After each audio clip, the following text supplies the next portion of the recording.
أعوذ بالله من الشيطان الرجيم.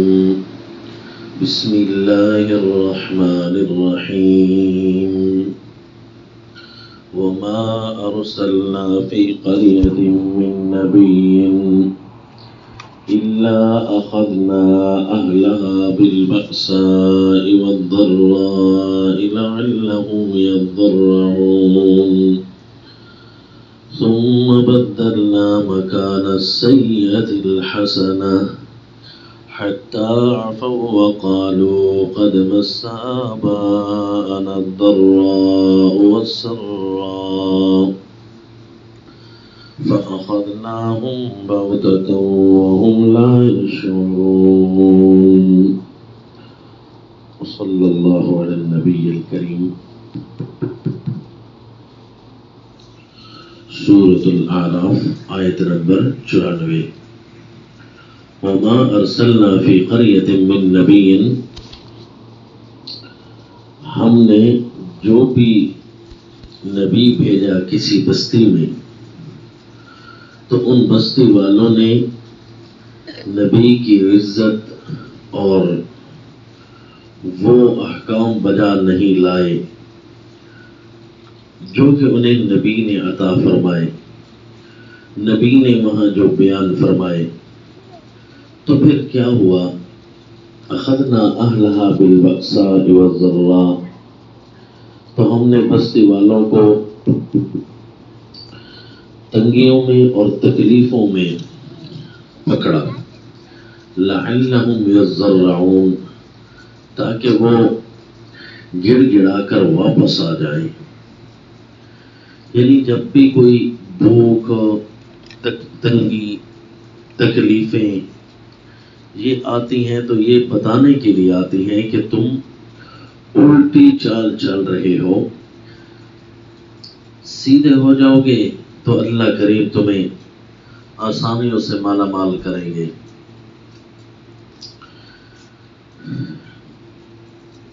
ان کو ہم نے تنگیوں میں پکڑا، تکلیفوں میں پکڑا. تنگیاں یہ کہ یصیبہم فی ابدانہم من امراض و اسقام، ان کو ان کے جسموں میں بیماریاں لگیں،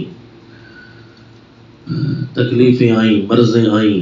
والضراء یصیبہم فقر و حاجہ، ان کو بھوک اور ضرورتیں ان کی بڑھ گئیں. یہ چیزیں ہم نے ان کے لیے پیدا کی. انہوں نے ان کو روٹین کی چیزیں سمجھا، حالانکہ ہم نے یہ ساری چیزیں بنائی تھیں کہ لعلہم یضرعون، تاکہ وہ گڑ گڑا جائیں، تاکہ انہیں پتہ چلے کہ ہمیں اللہ کی طرف سے آزمائش میں مبتلا کیا جا رہا ہے. پھر ایک زمانہ آیا اسی زمین پر کہ ثم بدلنا مکان السیئۃ الحسنہ، پھر ہم نے تکلیفوں کی جگہ پھر اچھائیوں کو بدل دیا، اچھائیاں لے آئے. پھر انہی زمین پر پہلوں پر تکلیفیں گزری، پھر بعد والوں پر اللہ نے فراخیاں کی. حتی عفو، حتیٰ کہ وہ مفسر ابن کثیر منع کرتے ہیں کسرو، حتیٰ کہ وہ اور زیادہ ہو گئے. یعنی اپنی آسائشوں میں، اپنی آسانیوں میں، فراخیوں میں، کیونکہ ان کے بوڑھوں نے بڑی تکلیفیں دیکھی، پھر ہم نے ان کو آسانیاں دے دی کہ اب چلو تم نے ایک زمانہ دیکھ لیا ہے اپنے بڑوں پر سختیوں کا، اب تمہارے اوپر نرمیاں آتی ہیں، اب کیا کرتے ہو؟ تو پھر ان کی زبان سے صرف یہ نکلتا. بستی والوں کی عمومی حالت، یعنی ہر قسم کے علاقے اور بستی والوں کی عمومی عادت پر اللہ کریم تبصرہ فرما رہے ہیں کہ ان کی پھر یہ عادت تھی کہ کہتے تھے قد مس آباءنا الضراء والسراء، کہ ہاں ایک زمانہ ہمارے آباء و اجداد پر گزرا سختیوں کا، تنگیوں کا، تکلیفوں کا. تو بس وہ بھی زمانہ تھا، یہ بھی زمانہ ہے، روٹین چلتی رہتی ہے، کبھی نرمیاں تو کبھی سختیاں، کبھی غریب ہونا تو کبھی امیر ہونا. یہ ہمارے آباء و اجداد تک چلتا رہا. یہ انہوں نے نہ سمجھا کہ پہلے زمانہ بھی تو اللہ کے ہاتھ میں تھا، اب بھی زمانہ اللہ کے ہاتھ میں ہے. پہلے غربت آئی اور پھر اللہ کبھی لے کر آزماتا ہے تو کبھی دے کر آزماتا ہے. انہوں نے اس چیز کو نہ دیکھا. پھر اچانک کیا ہوا؟ فَأَخَذْنَاهُمْ بَغْتَةً، انہوں نے تنگیاں اور خوشیاں دونوں کے زمانے دیکھے تھے. دونوں زمانوں میں اللہ کی طرف سے آنے والے امتحان میں ناکام ہوئے اور نافرمانیاں کی تو ہم نے پھر ان کو اچانک پکڑا، اللہ یعوذ باللہ، وہم لا یشعرون، انہیں شعور تک بھی نہ ہوا کہ ہمیں پکڑا جا رہا ہے۔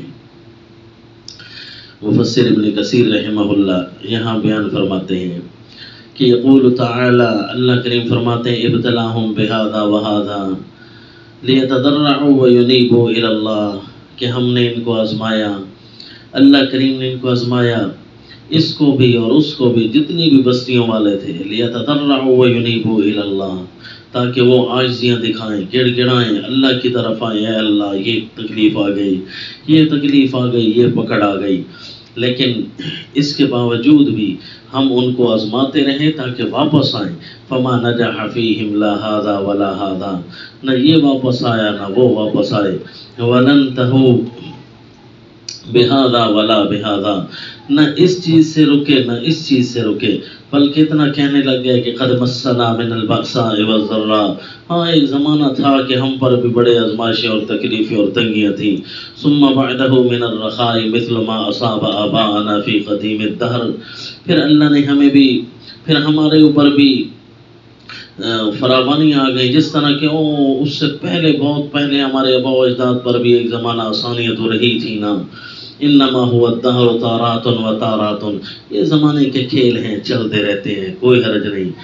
نعوذ باللہ، ولم يتفتنوا لامر اللہ فیہم، اور اللہ کے اس چلنے والے امتحان کو وہ نہ پا سکے، وَلَسْتَعْشَرُوا ابْتِلَاءَ اللَّهِ لَهُمْ فِي الْحَالَيْنِ، اور اللہ نے جو ان کے لیے آزمائش کی تھی اس کو سوچا تک نہیں ہے کہ تنگیوں اور فراخیوں میں ہمارے لیے آزمائش چل رہی ہے، جبکہ مومن یوں نہیں ہوتے۔